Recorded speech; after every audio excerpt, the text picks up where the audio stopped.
In discussing the practices concerning saying grace after meals, the Mishnah brings the following debate.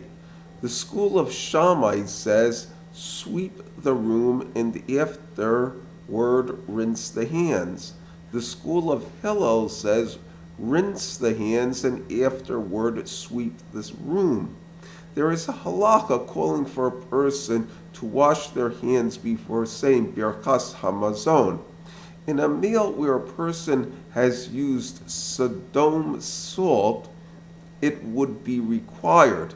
Melech soda meat was used in ancient times.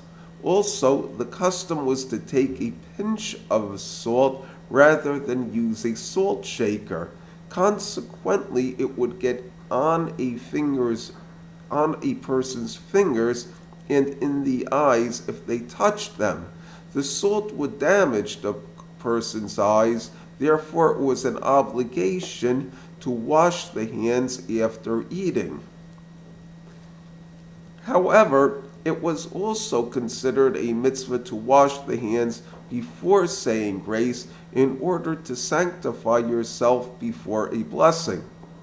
This is because it is not fitting to say Birchas Hamazon when the hands are dirty from the food. The Talmud in Brachos 53 explains that just like pollution voids the service in the temple, so too dirty hands void Birchas Hamazon. As it says in the Torah, sanctify yourselves and you will be sanctified. Both Beis Shammai and Beis Hillel agree that the floor should be swept before grace after meals. The Talmud explains that their difference of opinion revolves around whether the waiter is schooled or unschooled. The concern is that in washing the hands that a drop of water may accidentally fall on a large crumb of bread that fell on the floor, rendering them inedible because they are disgusting. The basic idea is that one should not be wasteful with bread, food, or anything else of value. A schooled waiter would immediately pick up a small piece of bread that fell down, but an ignorant waiter would just leave it on the ground. Beis Hillel rules that to avoid the problem, only a proper waiter should be used. Beis Shammai permits an unschooled waiter, but requires that you be careful not to ruin any bread because of him. It would seem that the essential reason to sweep the floor is because it is appropriate to say a blessing in a clean place.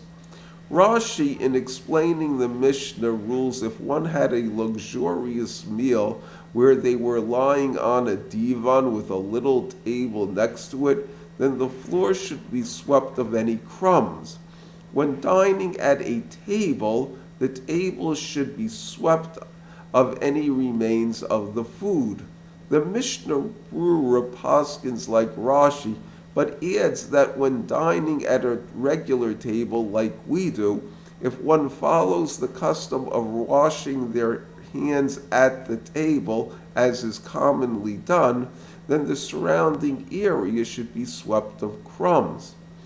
In the final analysis, the size of crumbs, quality, waiters, type of table are not the primary concern of the Mishnah.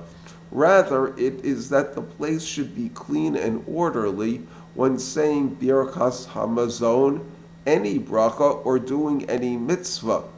Things are going to spill at a meal, kiddush, or any affair where food is served. However, it should be promptly cleaned up. Not only that, but a synagogue should be generally clean and beautiful. A Jew should be refined and beautiful. Israel should be refined and beautiful. The world should be beautiful. People should throw their garbage in the garbage can and not on the ground, and the neighborhood should be free of litter. People should be clean with clean hands. As it says, who will ascend the Lord's mount? and who will stand in his holy place.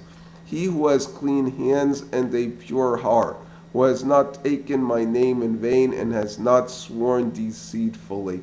He shall receive a blessing from the Lord and charity from the God of his salvation. Thank you.